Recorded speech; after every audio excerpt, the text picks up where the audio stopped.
So it's my pleasure to convene this latest IRES webinar on elections in the post-Soviet space. We've had one on Belarus, now it's the turn of Russia. We will also have Ukraine and Georgia later in the semester. It's important that I, at the beginning, explain the format. Please type your questions all through the event. I will be collecting them and trying to organize them and preparing them for our speakers, who will both provide a 15 to 20-minute presentation, one after the other, after which we'll open the floor. I have to tell you some bad news. Ekaterina Schulman cannot make it. Together with some other leading Russian political scientists, they wrote an open letter to the Electoral Committee, and she has been called to an emergency meeting with Ella Pamfilova. So there's some news that will come out of that later, but she's promised to let us know what happens. But Ella Pamfilova's gain is our loss, but nonetheless, we have a very exciting event on the landscape of Russian politics in 2020. On the face of it, to the casual observer, it would seem that the Putin system has secured itself. Constitutional changes will keep Putin in the presidential chair for life. The referendum and the regional elections seem to have gone off without any serious hitches. And, well, I suppose amid all of the COVID chaos and events in Belarus, and the story with Navalny are overshadowing, to some extent, some very important developments in Russian politics this year. So it's fantastic that we have two experts with us today who provide us very nice complementary pictures of what is going on. Ben Noble is a lecturer in Russian politics at the School of Slavonic and East European Studies at UCL, University College London. He's an expert on the role and performance of legislators in authoritarian regimes and has a particular focus on the Russian State Duma. His research interests also extend to criminal law and policy making in Russia, Russian regional politics, and budgeting dynamics in non-democratic states. Our second participant, Andrei Semyonov, is a senior researcher at the Center for Comparative History and Politics at Perm State University. Andrei is an expert in grassroots mobilization, opposition movements, and street politics, and has a particular expertise on the regional specifics of Russian politics, including how the changing post-Bolotnaya kind of measures from the Kremlin have affected regional urban politics. So my introduction is brief, my contextualization is brief, because we want to give as much time as we can to our experts. So I'll open the floor. I will pass over to you, Ben.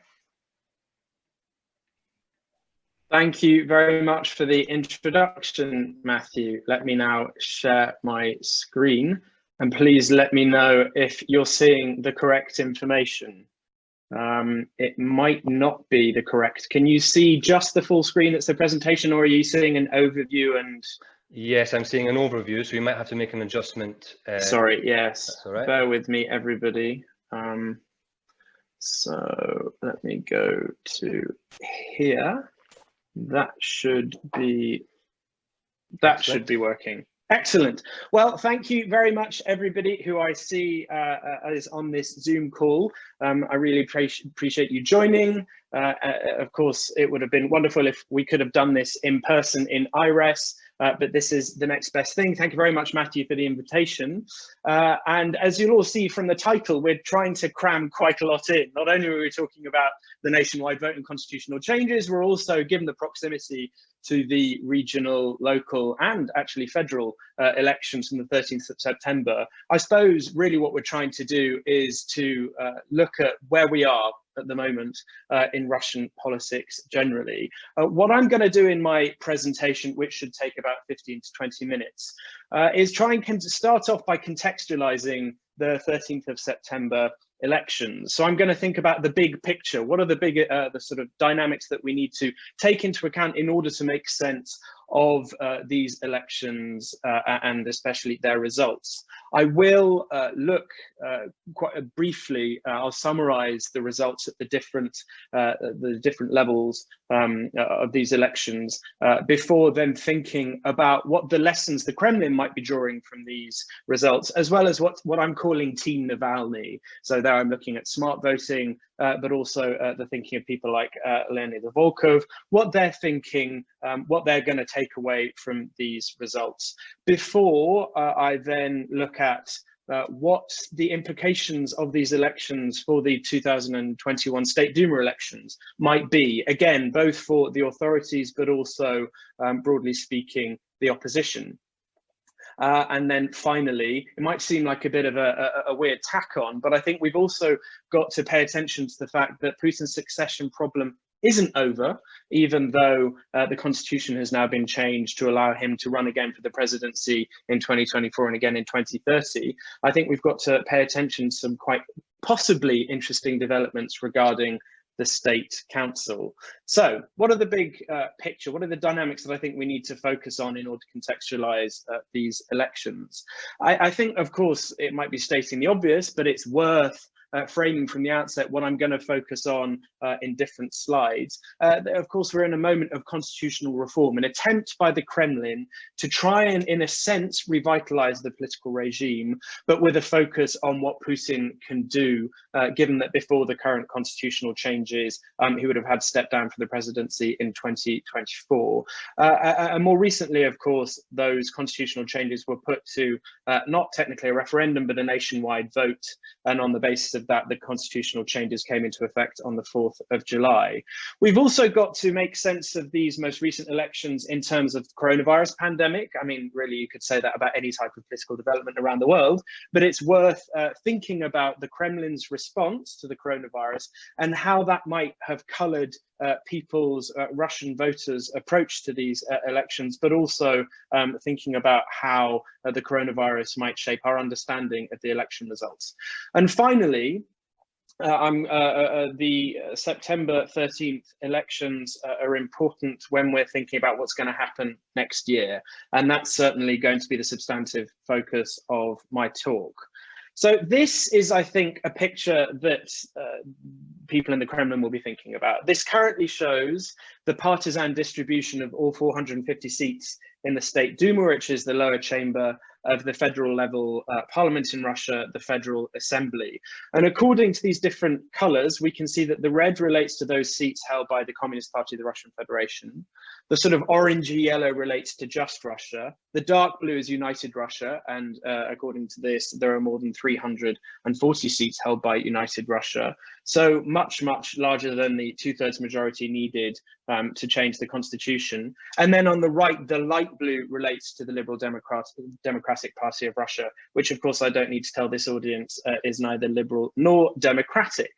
So the Kremlin is thinking, well, if this is the seat distribution we have now, we really want to get another constitutional majority for the 8th convocation, and that convocation will be voted in next year. But that wish is frustrated, I think, in a really fundamental way by the information presented in this graph.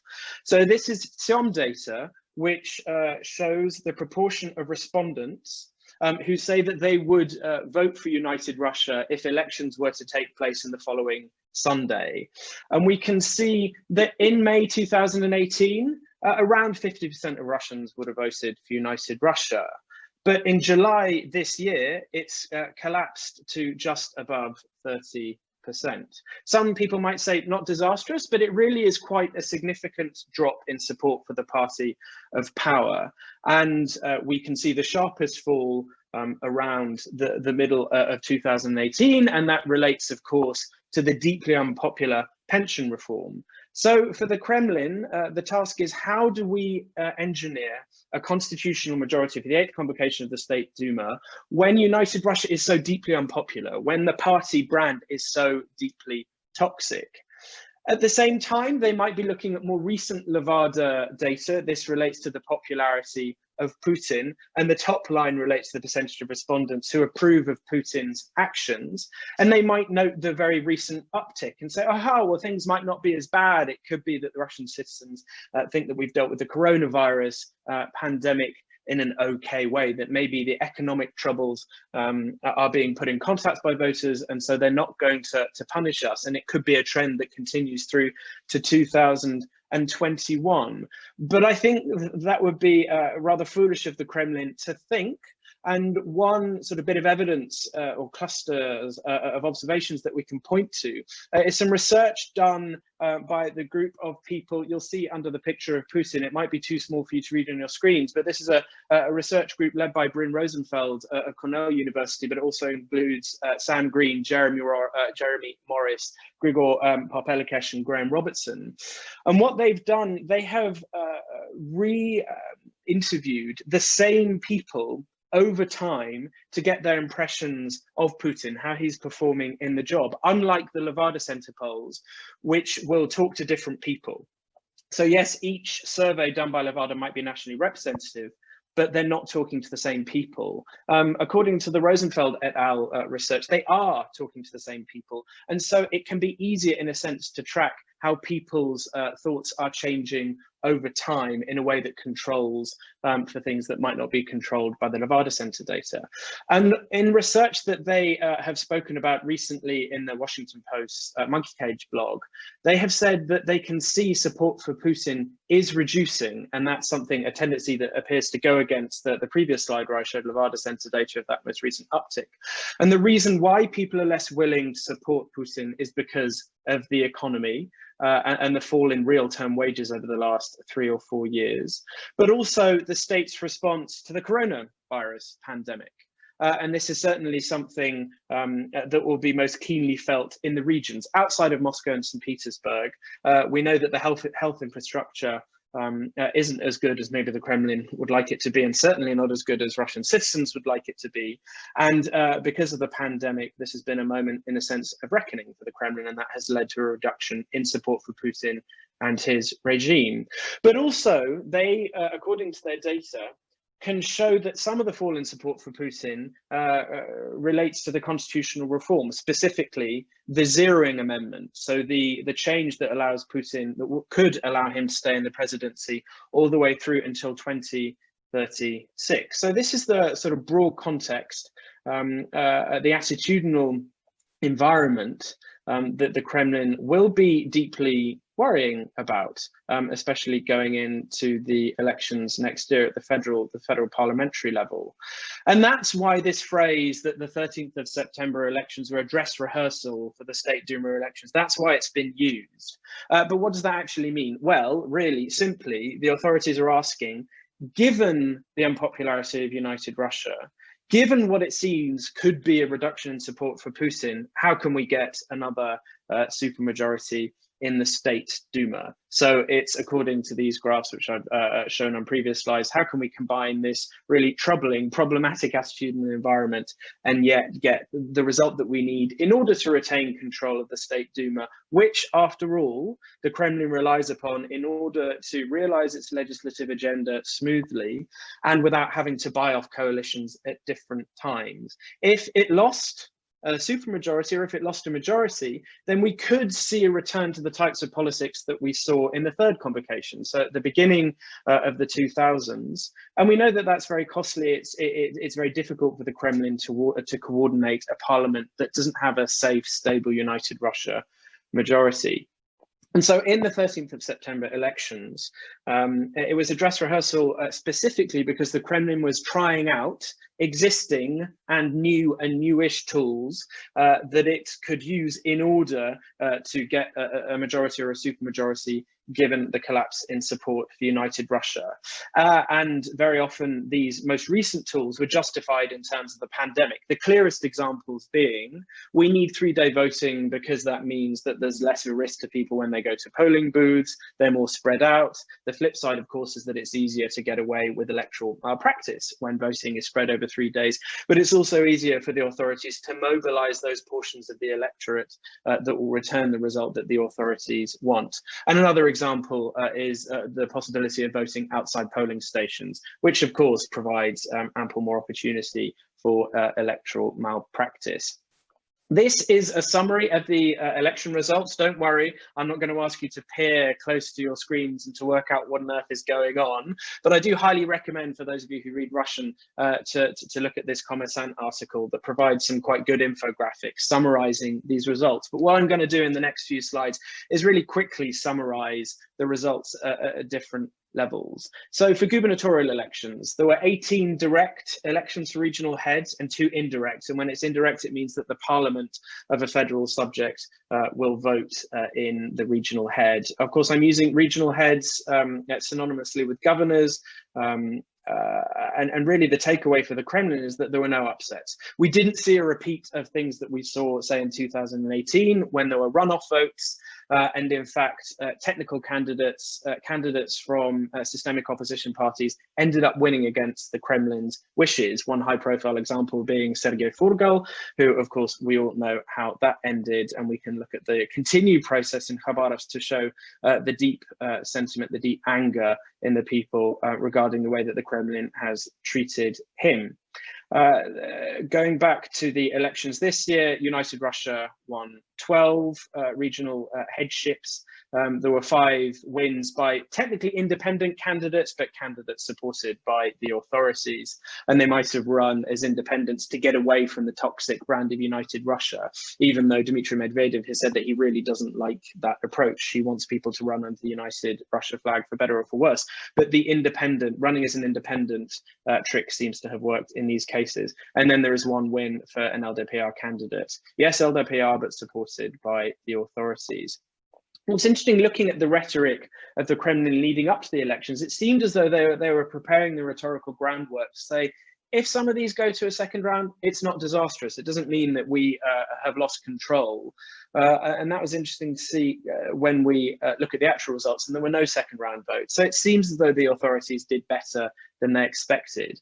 Now, looking at the federal level elections that took place, there were 4 by-elections for vacant State Duma seats. So of those 4 races, there were 3 wins for United Russia, 1 win for Just Russia. Interestingly, Navalny's team tried to chalk that up as a win for the smart voting system.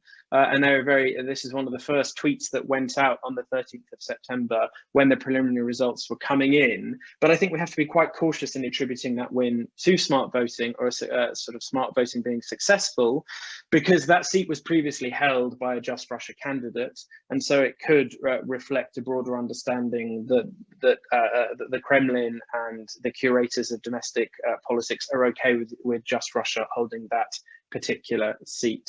Now, moving on to the regional legislatures, there were 11 elections for these regional assemblies, and United Russia won majorities in all 11 of them. Again, another fact that can help the Kremlin sustain the narrative that this is a victorious election day for the authorities.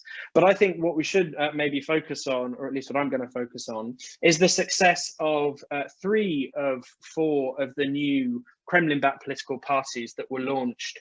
I think it was March this year that they formally started their existence. And here are the pictures, their logos. This is the New People Party, the For Truth Party, the Green Alternative Party with a rather disturbing, alarming logo, and then the Party of Direct Democracy. The first 3 ended up winning seats in some of the regional assemblies. The Party of Direct Democracy did not. Interestingly, the Party of Direct Democracy was often pointed to insofar as it was founded by somebody associated with the world of tanks, but their performance seems to have tanked in these elections. Please forgive the pun.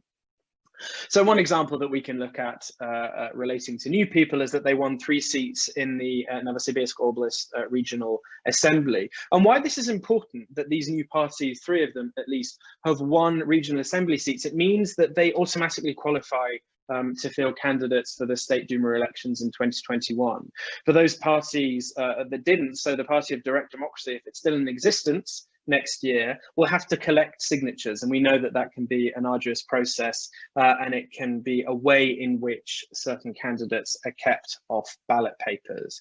Now into the municipal elections. Here things can get quite messy insofar as there are lots of different levels of elections that took place. So there are city mayoral elections, elections for the Council of Regional Capitals, and then elections for councils of other towns but they're all sort of municipal level elections. The municipal level elections that gained the most attention were the 22 races for regional capital city councils.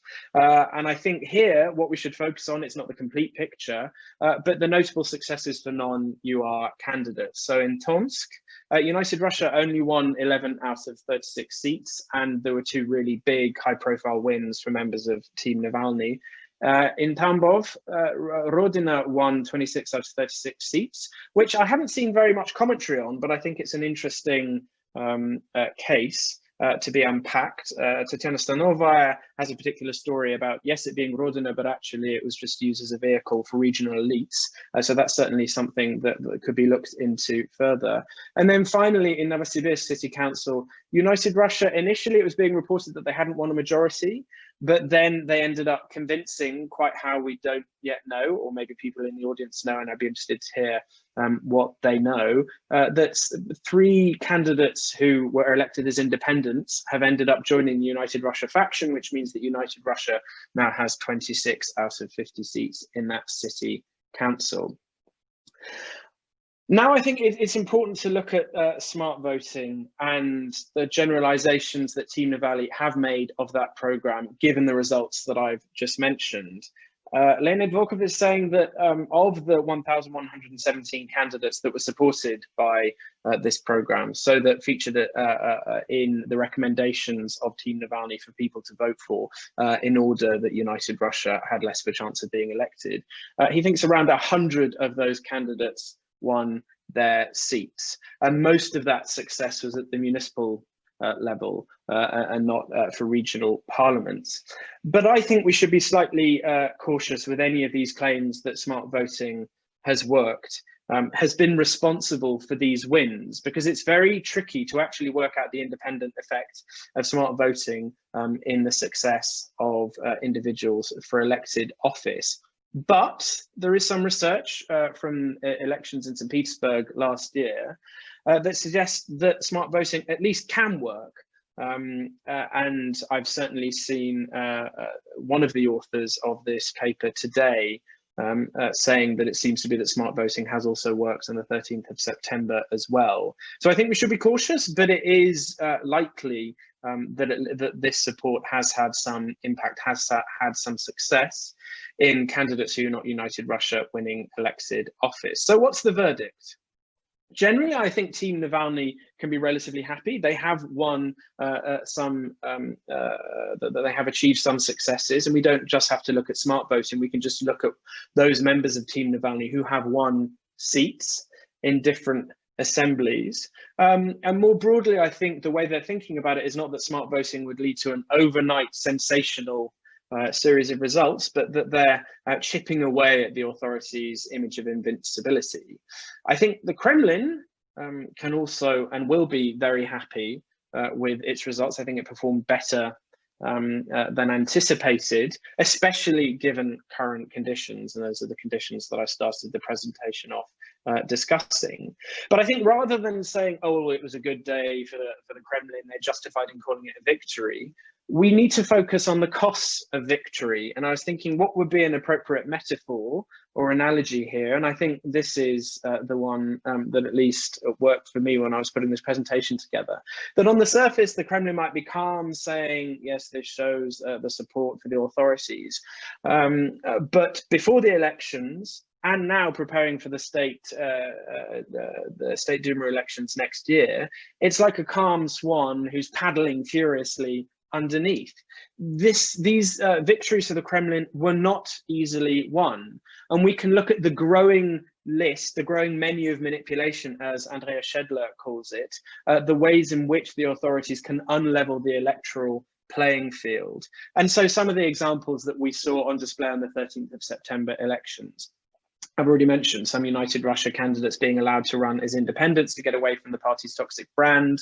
The authorities blocking the registration of certain candidates from both the systemic and the non-systemic opposition. We certainly saw that with the Communist Party for this particular electoral cycle. We see the creation of new parties that might capture slivers of the electorate, but if they end up getting seats, say, in the State Duma next year, they can be relied upon to support the Kremlin's legislative agenda. We can also see the shift to 3-day voting, which I've already mentioned. Another thing I've already mentioned, allowing voting outside polling stations. E-voting, which certainly Ella Pamfilova has said will be expanded, its usage will be expanded next year for the Duma elections. Of course, as ever, one way in which electoral results can be manipulated, falsified, is through just ballot stuffing. Imbalanced media coverage, we saw that as with any election really in post-Soviet Russia, that the candidates backed by the authorities got disproportionately higher coverage in the media.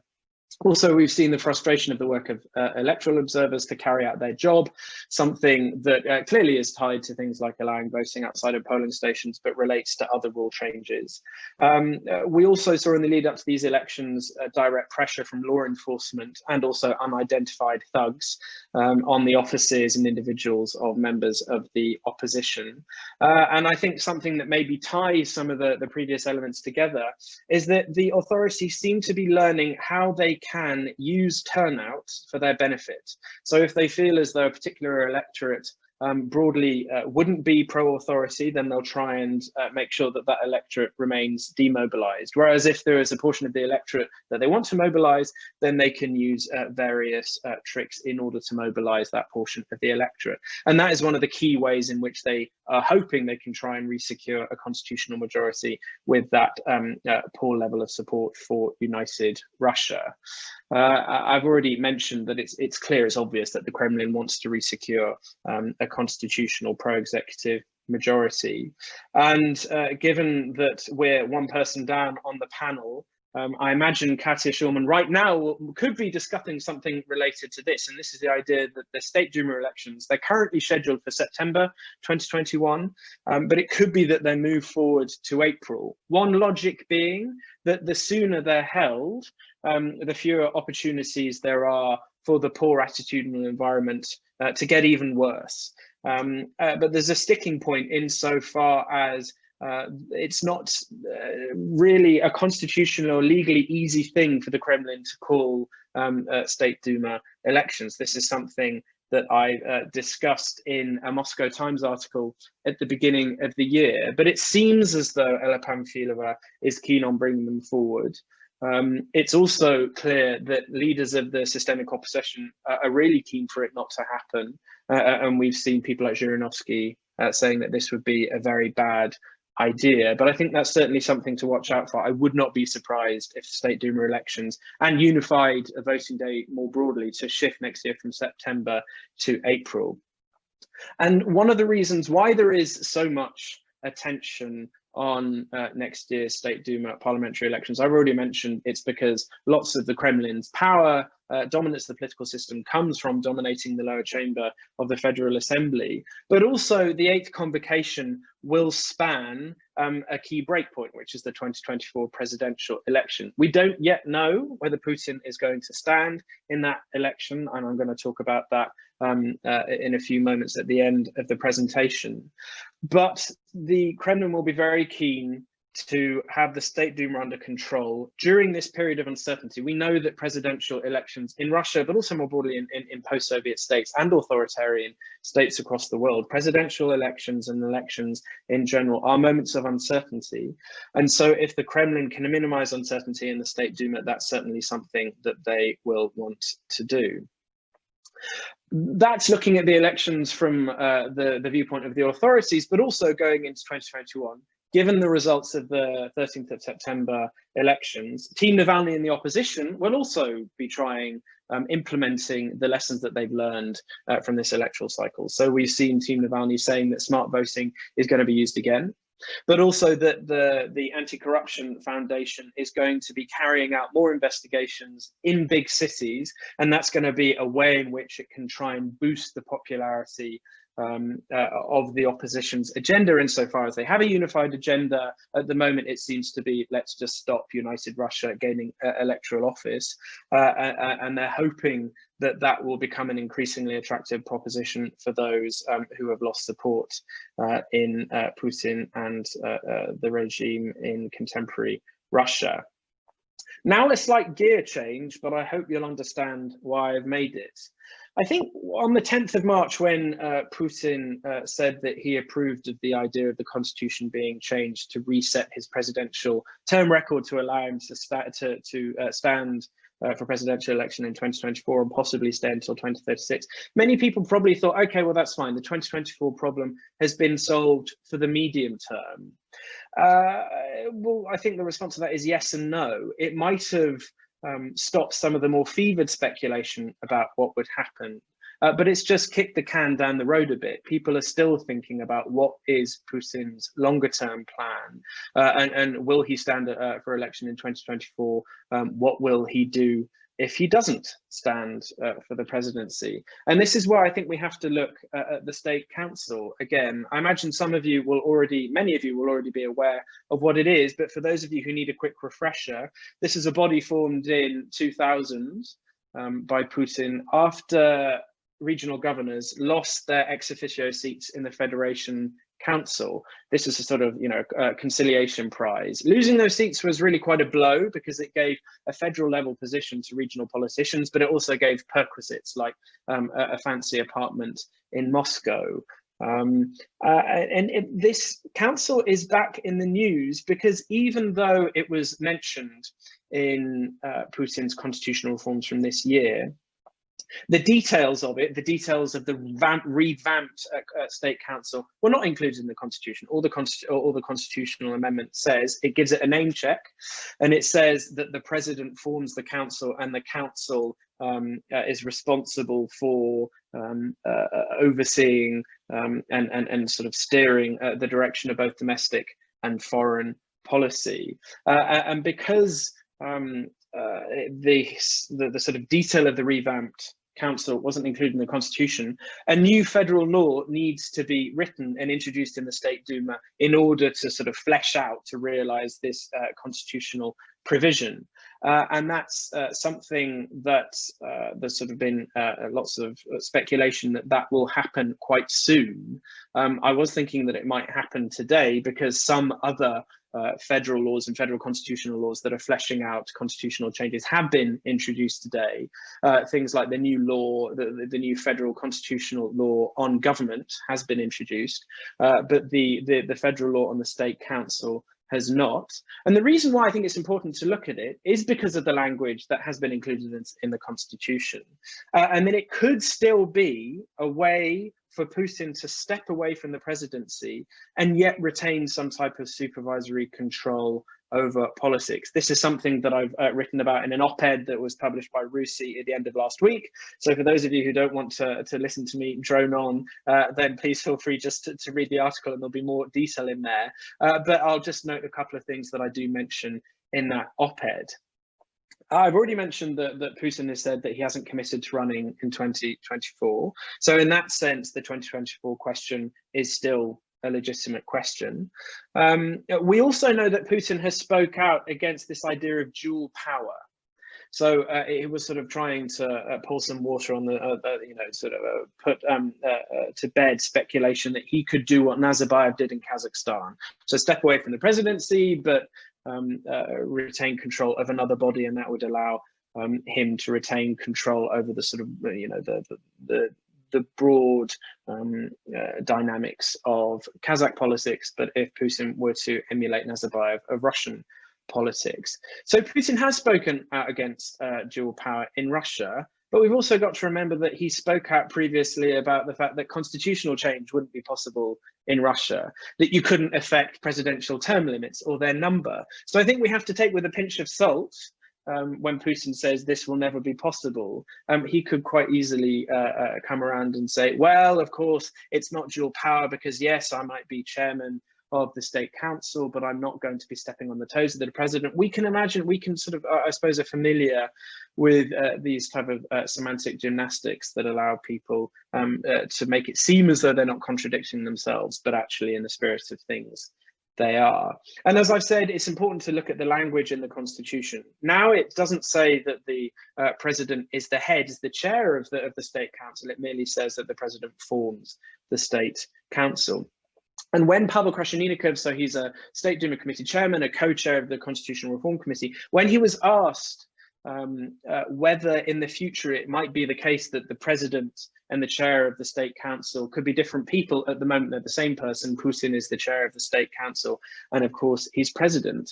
Rather than dismissing the possibility and saying that the two positions always be united, he said that he doesn't answer those types of questions. And that's an interesting prevarication that could be telling. And at least it said to me when I read that interview, this is something that we should be watching going forward. So what are my conclusions from this presentation? The first is that I think it's difficult to doubt the idea that the Kremlin thinks and is selling this narrative that the 13th of September elections have been a victory for it, and that it now knows how to get the results it needs in objectively difficult circumstances. And we've seen even today and yesterday and today United Russia being much more bullish in the claims that it's that some people within the party are confident that they can resecure a constitutional majority without having, say, to rely on these new Kremlin-backed parties. And so broadly speaking, in this dress rehearsal for the State Duma elections, for the authorities, it was a win, and they've worked out how to use these tools, which tools might be better than others, and that's something they'll be using going into the next federal level election cycle. But as I said, rather than focusing on the narrative of victory, we should focus on the tools that they're using and the costs, increasing costs of their usage. And if we lose sight of that, then I think we're missing the most interesting part of the picture. We also shouldn't think that by saying it was a good day for the Kremlin, that that can't be combined with a statement that it was also a good day for Team Navalny. They might not have had sensational wins, but I think it has been a demonstration to maybe some skeptics that smart voting seems to work, although the jury's out in terms of having definite proof of its independent effects. And so I think, broadly speaking, it's possible for both sides of the political divide to claim some degree of success. And Team Navalny is hoping that there will be a demonstration effect, that maybe leading into the State Duma elections next year, people could notice that smart voting has had some successes from the 13th of September elections, and given these new investigations, they could have even more successes next year. This is the final slide, and this is just a sort of a reminder that we need to focus on these bills fleshing out the new constitutional provisions. So this is a screenshot of the bills that were introduced, I think, last night, including the new federal constitutional law on government. And I'm just keenly awaiting the introduction of the bill on the State Council, including looking at the language of who is to head the council to see whether it says that the president is also the chairman of the council. But even if the language were to say that, that wouldn't completely invalidate my hypothesis that we could see in the future the president and the chairman of the State Council being different people. And the reason why is because it's only a federal law.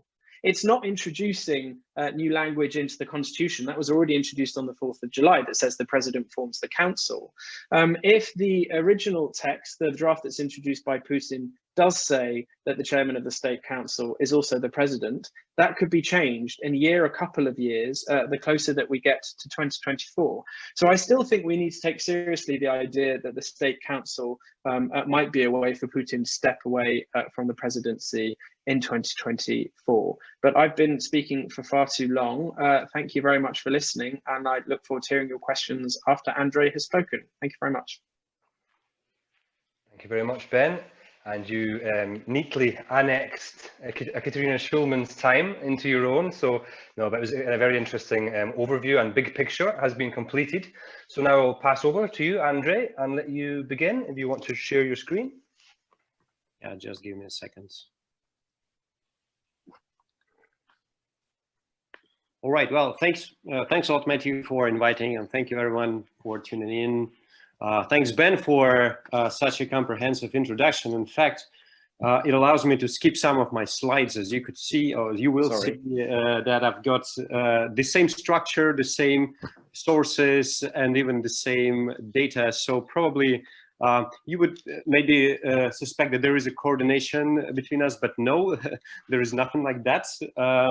So I'll be maybe a little bit more brief on that, but I'll be happy to, of course, to answer any questions after my talk about particular slides or particular references that I'm going to give you. So as I told, as I've already said, I have sort of the same highlights or the same questions like Ben asked in his presentation. First, I'm going to talk about structural context, and I think it's important to talk about attitudinal shifts and shifting loyalties of the citizens in the long run, because they are. This is the backdrop where not only the pandemic debacle and the economic recession happens, but also the whole thing with the Putin's approval ratings and United Russia approval ratings unfolding over time. The second thing I'm going to talk about is this volatile context of 2020, which adds fuel to the fire of this long-run shifting loyalties. And then I'm going to maybe briefly discuss some of the electoral novels, the results of the regional executive elections, the legislators, and maybe a couple of words about the smart voting, because this is, I think, no doubt, that's the key points in this regional elections. So for the structural context, I do believe that I do agree with Ben and with the other colleagues that these are the definitely important elections. First of all, because they happened after the pandemic and the long-run economic recession. So these are the first election where actually Putin's legitimacy is put on test, and we can see whether the whole economic crisis and pandemic and the referendum, of course, would cost him some of the approval points, but also the approval points for the dominant party. I think the larger picture, though, is if we assume that there are some defections from the loyal voters of Putin and United Russia, where should they go? So I looked into the data provided by CEOM of the voting intentions, and Ben nicely gave you the picture of the United Russia ratings, the voting intentions for the aggregate numbers for the United Russia. Here are the numbers for the opposition, and we can see whether the voters, Russians, change from the dominant party to the opposition. Here, these are the monthly averages. So CEOM does that on a weekly basis. I aggregate it to the month level. And for KPRF and LDPR and Just Russia, there is nothing interesting happening. There are bumps there. It's quite volatile. And Just Russia is stagnating, obviously, below somewhere at the threshold, like 5 to 6% threshold. And it's also reflected in the elections as well. LDPR and KPRF gained a little bit more traction with the voters after the pension reform, but then again, the general trend is declining. And for me, the most important part here on this graph is the red line, which indicates the demand for the non-parliamentary parties. So demand for the non-systemic opposition representation. And I think it's telling that it's in the long run, it's growing since 2018. So we see that even though the aggregate demand for the United Russia stands somewhere at the 30% points, and KPRF and LDPR are still sort of the key opposition parties, but the demand for the other players is growing as well. So there is this change in landscape of voting intentions where there is the place for genuine opposition to come, and we can discuss that regarding the smart voting, for instance, or the independent candidates. The other way to look into that is to look at the monthly, to look at the averages of share votes that United Russia and other parties received over the years. So here is the data from 2008 to 2012. So this is the mean share votes for United Russia in the regional elections, and the error bars represent the standard errors of the estimate, you see that again, it's quite volatile. So voters change their, and we know that also it's due to the heterogeneous nature of Russian political space, of Russian geography, because every year there are different regions, etc., etc. But at the moment, we can see here that the aggregate support for United Russia in 2020 was below the previous year, and also below the 2017 elections, regional elections. So it seems like, again, the voters are defecting from United Russia, despite the fact that, again, there is the heavy manipulation of electoral process. United Russia commands the media heights, and it has all the necessary resources to win the votes. But I think more interestingly, again, the picture here is that these defections from the United Russia do not translate into the defection to the systemic opposition. Here are the same picture for the Communist Party. So again, the mean share of votes in every year of regional elections. And you see again that in 2019, definitely KPRF was the major beneficiary of the pension reform in terms of gaining more votes from Russians. And now again, KPRF is not faring well. So its numbers is even less than the previous year. So I think this change in landscape, where both the dominant party and the systemic opposition are not in very much favor of the public, and this situation is going to be worse, is a bad sign for the Kremlin, definitely, because after all, it's not only United Russia who is important player in the parliaments. There's also the systemic opposition parties who support at times and who also are a backbone of this whole arrangement since the mid-2000s. So to add again the fuel on that fire to the on these attitudinal shifts, I think the pandemic, of course, and the economic crisis are the important moments, an important backdrop for the regional elections. I also refer to the wonderful article in the Washington Post by Bryn Rosenfeld and the co-authors about the impact of pandemic. It's very much interesting reading in terms of what were sort of the triggers for defecting from Putin to someone else. We don't know yet for sure, but definitely the blame is a trigger. Definitely those who are dissatisfied with the Putin handling of crisis and those who lost the jobs, they are more likely to defect than the others. And this is, again, an important backdrop for the Kremlin to realize that, well, after all, they handled the crisis somehow, and there are some signs of recovery. For instance, the unemployment is on a plateau right now, even though it jumped to the 30%, unprecedented 30% level. So maybe in terms of general picture, the Kremlin manages the crisis quite well, but there are signs again that the voters would defect. We have our own survey in late June this summer, where we asked people, for instance, about the attribution of responsibility for handling the crisis. And this is the picture when we asked about different sort of institutions, president, the government, governors, etc. And the picture is clear. The voters, the respondents are disproportionately,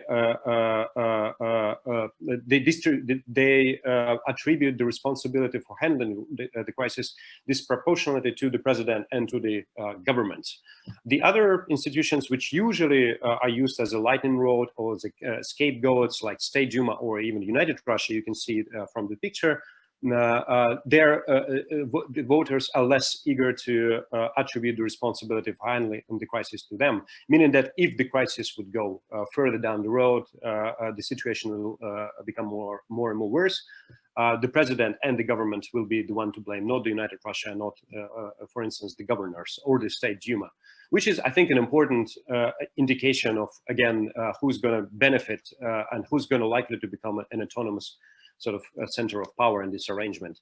The other question that we've asked is what would the citizens do to protect, to defend their economic interests? And again, the most important thing in this table, for me at least, is that at least every fifth Russian responded that they would likely to support the opposition, and also that they find this way an effective way to defend their economic rights. You see that, for instance, join an authorized protest as well is quite popular, even though, again, the most popular tactics is what is Daniel Lucier once called the elite enabling tactics of contacting the officials. But I think, again, there is this different pieces of information that point toward the fact that there is the growing demand for the opposition and for the other players, rather than both systemic, both dominant party and systemic parties. I won't go into the details of the electoral process because Ben has already covered that issue in details. I think the Golos statement after the elections is very telling, because again, Golos is pretty much trying, I think, to convey, to sort of to frame the message in a more in the most polite way possible. And here they said that the recent elections were the most were held in the most worst regulatory framework in 25 years, including Shurov times.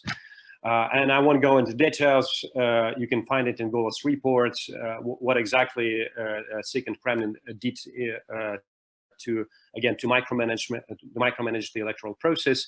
But I guess it partly became possible because the Kremlin is pretty much aware of the challenges with its swifting voters and with its opposition trying to gain the traction with these voters. And micromanagement is one of the way, at least to ensure that in the short run, the victories will be on the side of the Kremlin. And after all this election, again, electoral integrity of these elections are under question. Pamfilova called all these reports on Golos website on the electoral violation and information garbage, and I think it's quite hostile rhetorics on her behalf. Remember in other times when she was sort of if not accommodative, eager to listen to Golos and to other electoral watchdogs. At the moment, I think the situation, the relation between, again, the civil society and the electoral watchdogs, the electoral experts, with the Central Electoral Commission are at the historical lowest level, which is also indicative of the priorities of the Kremlin. It seems like it's no longer interested in the veneer of sort of electoral integrity and rather concentrates on delivering the results rather than, again, trying to make the impression that the elections are democratic and free and etc. And I think also an important note here is that the statistical irregularities also appeared, well, in the previous years also, but now it's more systematic in traditionally clean regions like Perm or Novosibirsk. So maybe briefly on the regional executive, because I think it was one of the most important battles for the Kremlin. And here I would say that the strategy was no alarms and no surprises, paraphrasing Tom York and Radiohead, because the Kremlin and the, of course, regional authorities did their best to ensure that the results will be certain for the incumbents, for those supported by the Kremlin. And again, we saw that the same tactics were used, like filtering out the candidates based on the double counting of municipal council members, like it happened in Perm and in Arkhangelsk. In Perm, the developer tried to enter the electoral process, and he ran against the Dmitry Makhonin, who was an incumbent and who replaced Maxim Reshetnikov, who was promoted to the minister position. And definitely this developer didn't have any chance to win, but because he was an autonomous center and probably because he had some ambitions to convert his new penchant for the electoral competition into something else, he was prohibited from running on the basis of double counting for the council members. The same happened in Arkhangelsk, where the Shias coalition-backed candidate also failed to be registered by the Electoral Commission. There are also a couple of noble things, a couple of noble tactics, like in Sevastopol and the other cities. Again, the whole local councils were disbanded to prevent the opposition candidates from getting the right signatures. And I think it's also worth discussing how the Kremlin is trying to tune in all these specific electoral tactics and how costly are these tactics. But in the end, we see the picture. You see that, again, some of the governors garnered more votes than Putin himself in 2018. So I think it's also very much telling about not their ambitions, but the approach of the administration to the executive elections. But you know, in general, we saw that these governors also garnered these votes due to the early voting, the other novel thing in the electoral process right now. So we can also maybe discuss in Q&A specific cases if you want to, but it's just a general picture of what happened in terms of the executive elections. The legislators, I think for me, this is the most important thing, of course, because at least for Navalny team and for the opposition, getting elected to the local and regional council is now a primarily target, because there are no chances they can win the executive office at the moment, given the regulation and given the political environment. But regional legislators and local councils are still an opportunity for them.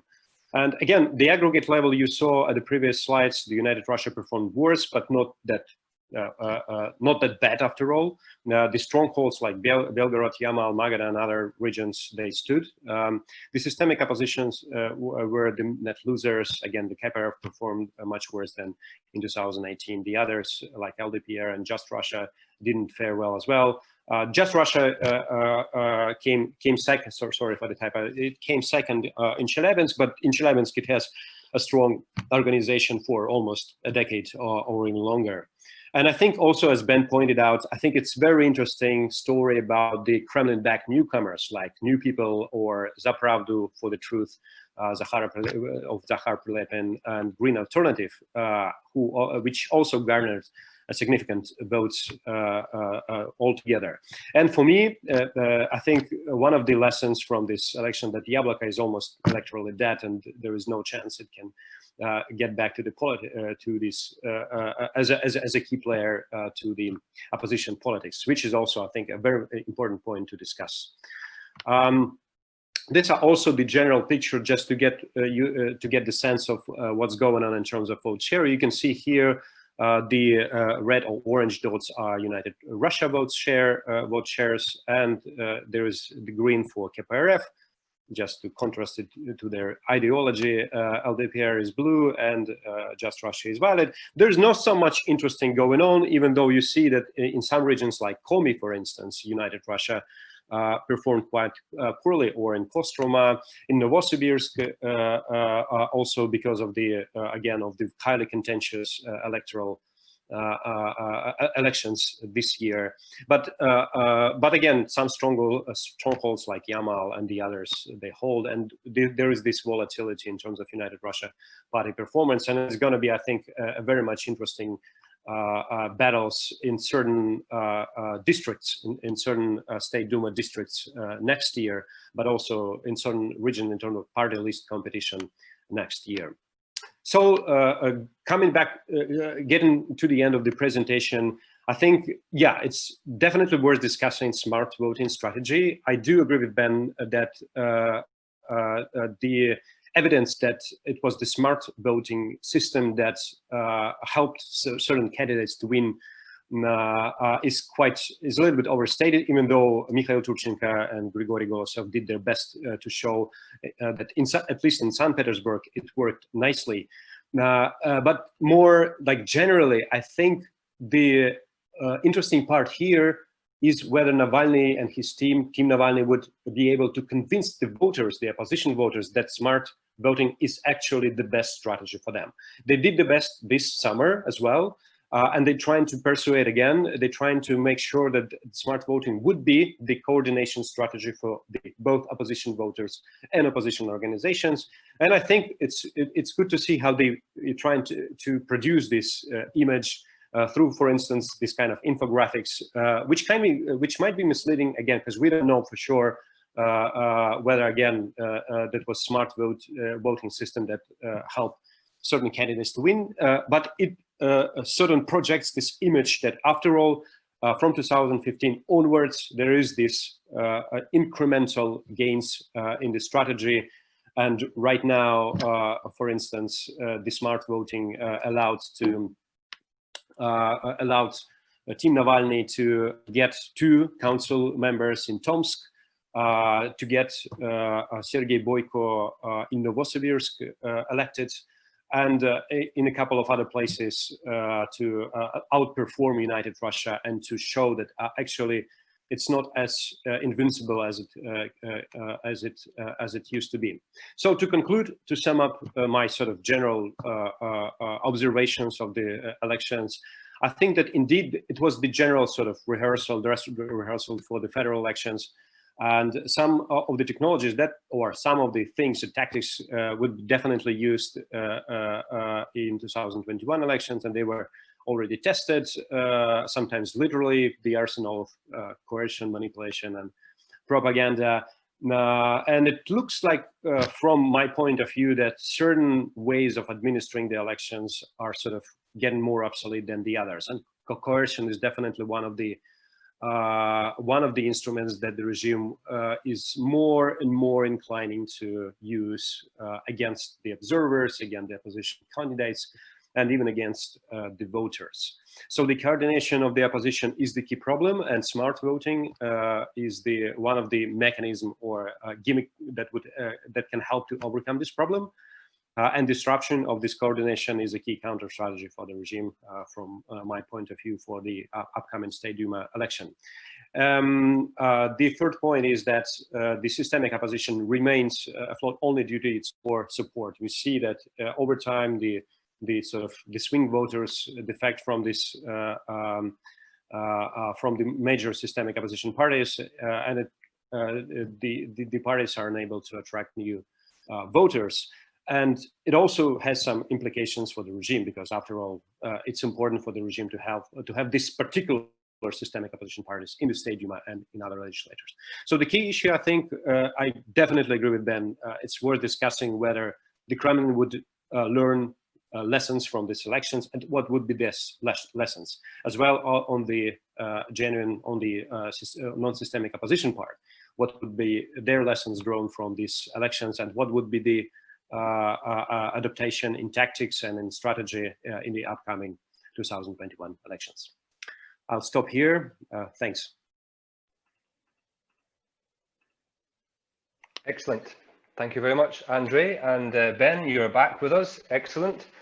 Our audience appears to have a degree of reluctance to type in questions at this moment in time. I'm sure they are have a number of thoughts percolating in their minds as we speak, but I, of course, have prepared some questions for you, so I'll get the ball rolling with the big picture. A couple of big picture questions. I want to focus a little bit on COVID and Putin's handling of COVID-19, and particularly devolving decision-making to the regions and staying behind his desk, not really his style and not really in keeping with his hyper-masculine kind of performances that we've seen in the past. The question is really, would you agree that this is not necessarily translating into discontent, perhaps because Russian citizens have very low expectations from the state and there's a great deal of indifference to this incompetence? Maybe you might have a response to that if you think that's a fair characterization or a problematization of what's going on with Putin's handling of COVID and how it translates into discontent. If I can just jump in, I'm sure Andrei's got something far more intelligent to say in response to that question, but I just, whenever I sort of think about Putin's handling of the coronavirus, I think they definitely learned lots in the first few weeks. Putin did seem to disappear, at least for 10 days. Some of the commentary saying that he's disappeared completely, I think, was a bit overblown at the start of the pandemic, but he did delegate responsibility, possibly with the expectation that if things really go wrong, then he has fall guys who will be able to take the brunt of the discontent.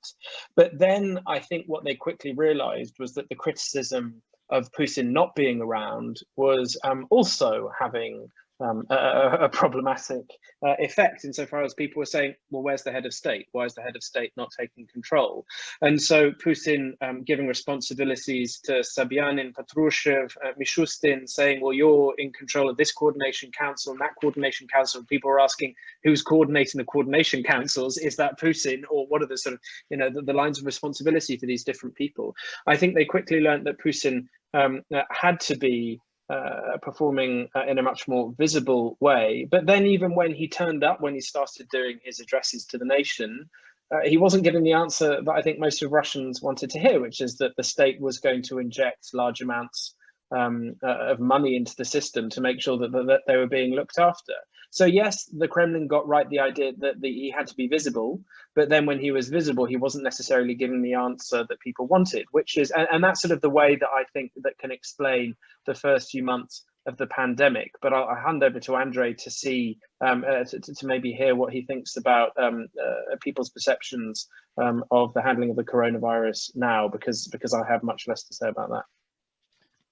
Yeah, well, I think there's so much going on in terms of, we don't know for sure. I must tell you, I don't know for sure how exactly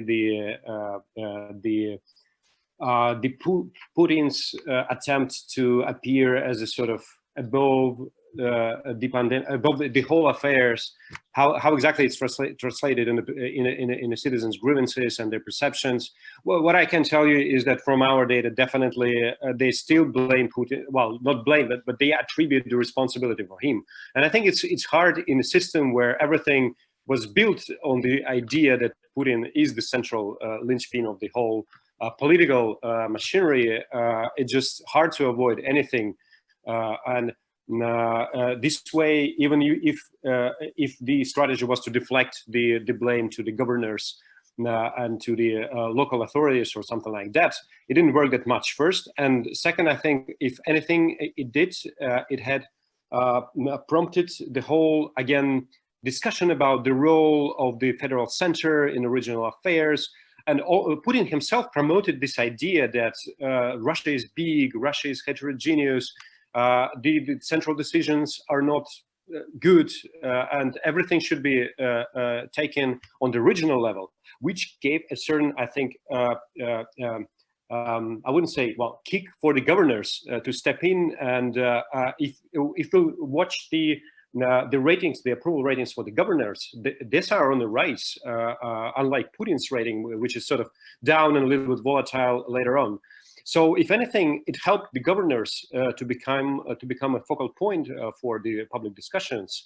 Some governors did good, like maybe, I don't know, Sobyanin, some according to some polls or whatever. Others did worse. But in general, I think it was this shift of attention from Putin to the governors, but still holding Vladimir Putin accountable for the whole country's situation. And yeah, this is, I think, a pretty much complex dynamics rather than just one way forward thing.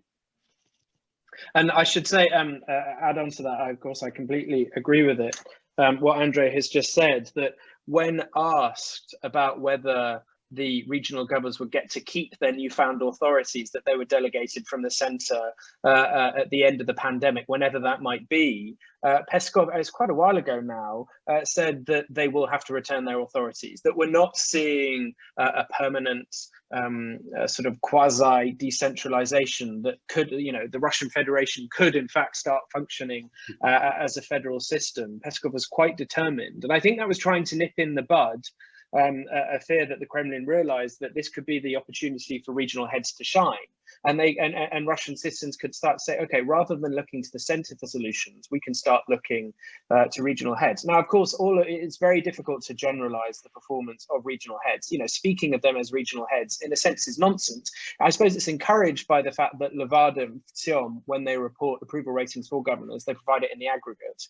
And so we see FTSIOM saying that now 59% of Russians approve on balance of governors' performance. Of course, there's so much variation in that some governors are regarded as doing a better job. And it'd be interesting, Andre, whether you've got more fine-grained information. If you do, then we need a chat, because I've been searching for that information for a long time. Of course, there's a reason why we don't have that information, because the Kremlin wants to be the center, only holding the cards, knowing how vulnerable different governors are. So we know that those polls are taken.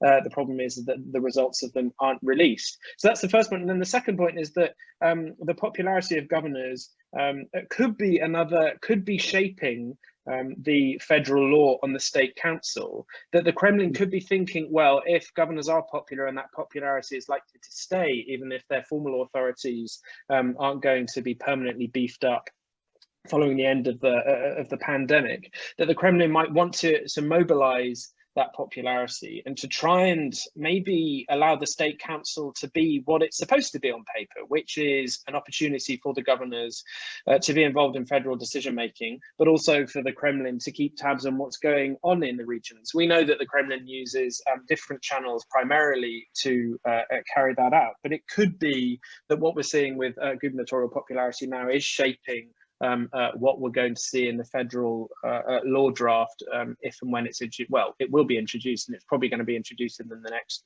week, if not by the end of this week. But it'd be interesting to see whether the Kremlin's views of governors has affected the shape of that text. Excellent. I've got a question from the audience just on COVID while we're here on this topic. The question is from Alexander Brankova at Uppsala University. Vaccine nationalism and the race to get a vaccine seems to be a key agenda in multiple countries. Do you think that it has potential for increasing Putin's and United Russians' popularity? And I would just add on to that question, this question of legitimization narratives that have come up in 2020 that is being pushed by the Kremlin. Are they getting any resonance in your view? Are they having any relevance in the current, in 2020? Perhaps Andre would like to. I can be quick, probably. I bet, well, I reckon, I don't know for sure. I don't have data, of course, or there must be some maybe interesting survey coming on that particular issue. But I think if the idea behind the promotion of Russian vaccine, which is very controversial, as we have already seen, and the scholarly world already responded with the doubts. But I think if the idea was to get another push in national pride, it's a very much in line with the Kremlin's vision of the situation since 2014 and even earlier, because now we know for sure there are studies like Eduard Panarin from HSC who actually used the last World Value Survey to show that national pride is indeed translated into certain political attitudes, and it adds into the Putin's popularity. So I would say that if the idea was to sort of try to push forward national pride, because we are the first, Russia is the first nation to find this vaccine. It was completely in line with the Kremlin's vision how to handle the situation with mobilization and with buying out the support of the voters. How far should it go? I don't know. I mean, I can't see any resonance. I'm not following TV. Probably media experts would tell us what they think, whether it's promoted on national TV, but I can't see its sort of huge resonant potential. I think in terms of legitimizing narratives, Matthew, I'd be interested to hear from you what you think, because that's sort of touching on your area of expertise.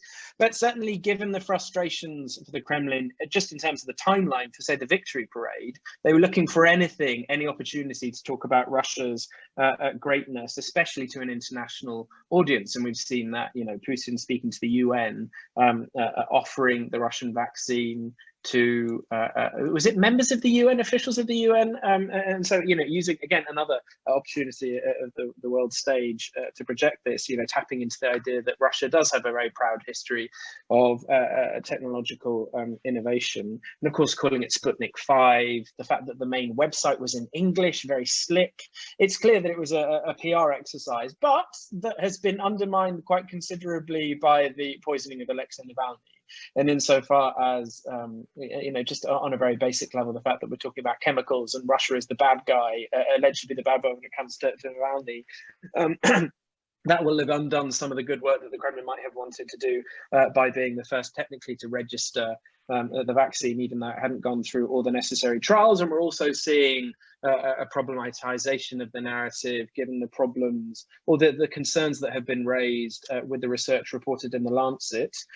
So, it's not as if the Kremlin has had a slam dunk win of saying, we've got the first vaccine, hurrah for us. Maybe we're not as bad as some people might think. But Matthew, I was being serious. If you had some interesting ideas about the vaccine. Yes, I would say about the legitimization strategies that they are still hinged upon the old narratives that have been in place since 2012. Russia's history, the struggle with the West, geopolitics, traditional values, Russia's unique civilization, and all of 2020's kind of showcase events were around those narratives. The parade and the plebiscite, very much the referendum was advertised and sort of agitation on state television on those themes. But of course, 2020 has a completely different agenda than what was expected when they were planning this in 2019. And I think for me, it's questionable how much success these events have had in bolstering any legitimacy. And just to kind of make the final point about legitimacy and about how to measure falling legitimacy, which I think is a big challenge, since we seem to rely completely on the polling data, and it's difficult to find. It's all aggregated. We can't break it down into age, into region, into city, and so we have a bit of a problem there about how to get a real sense of this possibly falling legitimacy. And I'll just add a final point. I think that Andreas already had that in his presentation. A geography of United Russia weakness is kind of forming to some extent, which you might agree with this concept. The Siberian cities in Arkhangelsk, and there's question marks about Moscow and St. Petersburg. So this is perhaps where we find the falling legitimacy. So I'll maybe just allow you to respond to that before. We have a lot of questions that have come in now, so that's good news. I've got a list of questions coming in, so please feel free to respond to that. Otherwise, I will move on to the next question. Let's move. Yes. Okay. Now, we're getting on to the question of protests. There's a few questions related to protests now, and of course, the protests began in Khabarovsk. This is a question from Mark Lantien from the University of Tromsø. Apologies for the pronunciation.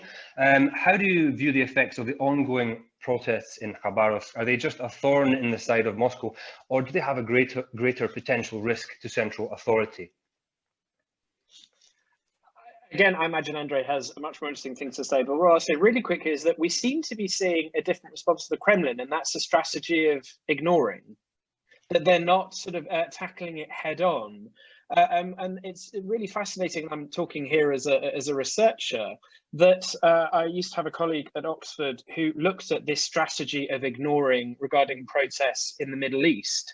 And so there is a rich research tradition out there about the efficacy of the authorities not tackling, not sending in the law enforcement to close people down, just allowing people to get on and hoping by starving, say, attention on state media, that these things can fizzle out. What's interesting is that the process in Khabarovsk have not fizzled out. And so maybe the Kremlin is, insofar as it's learning about different techniques, it's thinking, well, actually, ignoring the process won't really do anything. But that's my very sort of short response. I'm sure Andrea's got some really interesting things to say. No, I'm definitely, well, first of all, I agree with Ben that ignoring is the word that definitely describes best the current strategy of the Kremlin towards, well, Khabarovsk, maybe to a less extent, things like Shias and protests in Bashkortostan, where the regional governments at least intervened quite heavily on behalf of certain, either the company or the waste management, the other company, whatever. I think it's a complex question, and my quick insight into the role of the protest into current affairs is that definitely the Kremlin is worried about any sort of mobilization. I had a slide, and I again share it with you, where there is over the data on single pickets and the detentions on the single pickets, which sort of show that the interactions between the authorities and the protesters intensified over the years from 2011 onwards. There is also Regina's book coming on that. There is also a couple of my papers on that issue, but definitely the interaction between the regime and the protesters, those mobilized, are increasingly sort of challenging to the regime. And the regime major strategy, I would say, at the moment is preventive strategy. First of all, waiting for the protests to sort of fizzle down and sort of calm down. And then, of course, using the preventive repression, preventive coercion against the activists, against the media persons who promote, who advertise the mobilization online.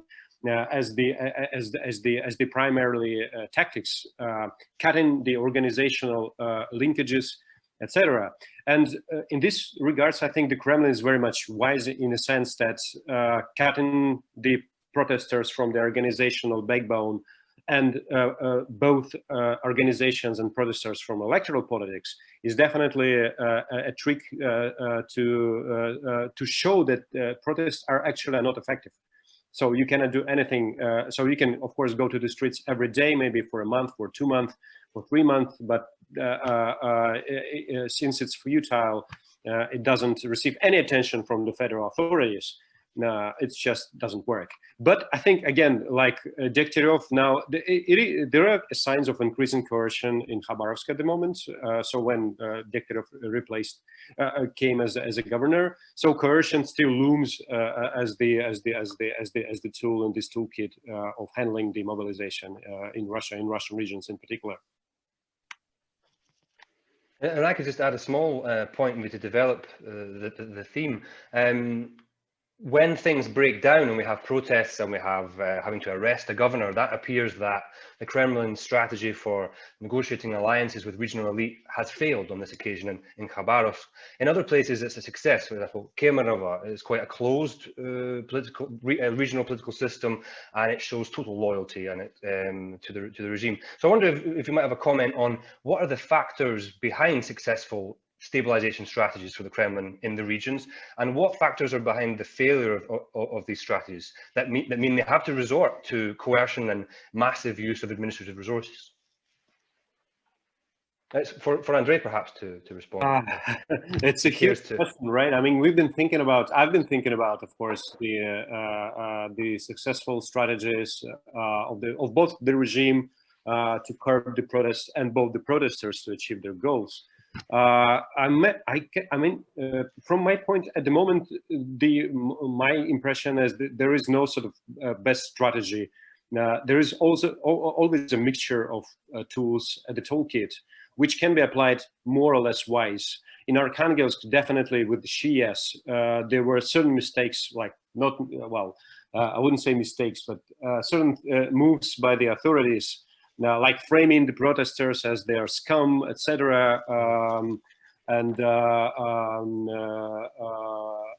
using the brute force, for instance, that alienated then larger shares of the population in Arkhangelsk, but also in the neighborhood regions as well. But also, I think the trouble the protests are quite different. Like environmental protests in Russia are traditionally very much powerful. Before Shias, there was the in Voronezh anti-hyper movement. Before that, there was the Safe Utrecht movement. And I mean, this is a long tradition, and tackling environmental protests for the Kremlin and for the regional authorities are much more difficult tasks than tackling, for instance, political protests, where the activists are less sort of, or the rank and file participants are sort of more suspicious about having linkages with the political parties, etc., etc. So I would say there is no like best strategy on behalf of the authorities. There's usually a mixture of them. And it depends also on the nature of protests as well.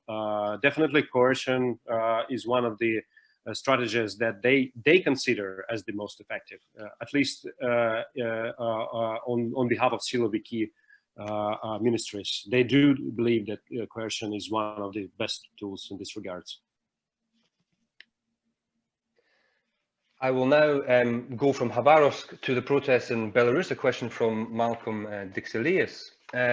What are the possible effects on the Russian electorate from events in Belarus? Did it mean something for the opposition at these most recent regional elections? Will it be more important next year? And I will just add a small point onto that question, that state media has been very has been all over the Belarus crisis and has used it very aggressively in its kind of to create a pro-regime kind of narrative about the events in Belarus. It's unclear what is the response to this from the population. So I'll let you respond to the question. Well, of course, it's a double-edged sword. On the one hand, the authorities can say, well, of course, this could never happen in Russia because Putin is not Lukashenko. But then the opposition can say, well, look, what happens if people actually turn out onto the streets in large numbers? There can be effective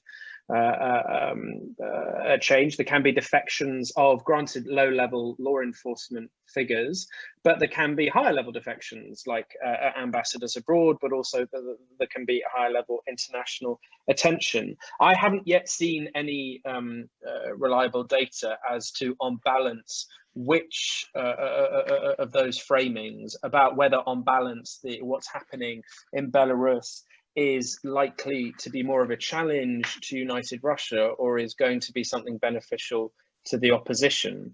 And so I really think it's too early to say what that might be. I think what we can say is that, quote unquote, both sides are framing it differently and trying to use it to their advantage. Whether it's a sort of an example of what could happen to challenge the authorities, or whether it's a sign of, oh goodness, we don't want that to happen in Russia, and that's a narrative that might be pushed by the authorities. So I think that's really the sort of first thing that I'd want to say. Yeah, following up on that, I think definitely it's worth discussing whether the citizens, Russians, will buy the version officially propagated by the Kremlin, or they would opt for the alternatives, and they will be like inclined to search for the alternative information on the web, etc., etc. Like with Khabarovsk, I think for me the telling story was that there was this almost split in one, like 1/3 was indifferent, 1/3 was buying the official version that Furgal is a thief, and 1/3 thought it's the political prosecution. So there are splits in the population regarding this case. I bet there is data maybe by Levada on Belarus as well, but I haven't seen that. I haven't checked it as well. I bet there are splits. 45% in favor, according to Levada, in favor of supporting the Khabarovsk protests. But as for Belarus, I don't have this data. But Denis Volkov has done good work on focus groups and attitudes to the Belarus protests. I strongly recommend looking at his last week. He brought an article on that. So. Yeah, but I would say the Kremlin is definitely like, this is again this red thing for the Kremlin, the colored revolutions since I don't know Serbia, that the Kremlin is pretty much aware of that, and the population as well. I mean, there are works that just show that the mass mobilization is modular in the sense that looking at the neighborhood countries, the population of the other country with this similar or sort of familiar, like similar characteristics might mobilize as well, like Mike Beisinger showed it. So I think for the Russians looking to the Belarus or for the Ukraine and Euromaidan was definitely an important point in their reassessment of the situation, whether they would mobilize or not in response to certain things like, again, elections or, I don't know, electoral fraud, things like that. So yeah, they're looking. Definitely on that point, and going back to Khabarovsk, we know that the Kremlin is worried about the demonstration effect in that region. Other regions in the Far East might get ideas. So it seems to be that the Kremlin political technologists were active in places like the Jewish Autonomous Okrug to try and stop any attempts to emulate what was happening in Khabarovsk. So we know that domestically, the Kremlin is doing whatever it can to stop what can be relatively isolated protest events converging and being unified on a central message. Of course, that's what they've tried to stop, I suppose, talking more broadly now of the last few years, Navalny doing. For the Kremlin, Navalny is fine as long as the people who support him can be characterized as cosmopolitan, young, liberal people. He becomes much more problematic if working class people, people who might be going on strike, think that their interests are served by uniting their particular local grievances under this broader banner. And that's why the anti-corruption message from Navalny is really strategically such a useful thing. He's saying, you know, you might disagree with what I said in the past that could be interpreted as being virulently nationalistic. You don't have to agree with me on that. You don't have to agree with any other substantive political issues. But what we can all agree on is that corruption is bad. And that's a way to unify people around that core message. And so I think that's, in a sense, why the Kremlin has regarded Navalny as being a threat. What he hasn't quite done, and it might be that it's just he's not able to do it, is to unify these different, even say ecological protests. It could be that they could easily be put under the same banner, that yes, people might be disagreeing with rubbish tips in one part of the country, and they don't quite see why they should be investing resources to be worried about what's happening on the other side of the country. But as soon as there's an intimation of that there's a general message, a sort of ecological protest movement, then that would be fascinating. And it could be one of the reasons why, you know, one of the 4 new Kremlin-backed political parties is called the Green Alternative, that they're trying to co-opt any sort of suggestion that could be a sort of possible, you know, locus of mobilization in the future. So I realize we've got quite far away from Belarus at the beginning of the question, but it's certainly that's the way that I see it, that the Kremlin is trying to stop any demonstration effect domestically, and hoping that on balance people will look at Belarus and maybe take the lesson that stability under Putin is preferable to instability. And we know that that's a message that they have spread before, very often with regard to the 90s, saying stability under Putin is eminently preferable to maybe more democracy, but chaos, as they would put it, under Yeltsin. Again, even further away from Belarus. Apologies. And I'll bring it back just by trying to do a brief summary of what the state media's coverage that I've been watching so far this year. And the focus has been on the protests in America. The American elections keep coming up all the time. Belarus, chaos in Belarus, more focus on Navalny. They have taken that story of Navalny's poisoning and they have used it enormously. And in fact, it's this constant focus on outside events and outside stories. And there used to be so much focus on Ukraine. That's reduced significantly this year. And Navalny's strategy is entirely the opposite. It's saying corruption is #1 problem and Russia's resources must be spent on Russia's people. And that is a message that I think is going to hit home with large numbers as the year goes on and as economic difficulties get worse and worse. And just to make one more point, I look at the various politicians at all different levels of the system that are inside Putin's vertical of power, this nomenclatura style system of appointments. Nobody steps out of line and nobody has anything to say about Belarus. And they all keep their mouths shut. And there's something very moribund about that. There's something very deathly about it in terms of as a political system and its capacity to appeal to people.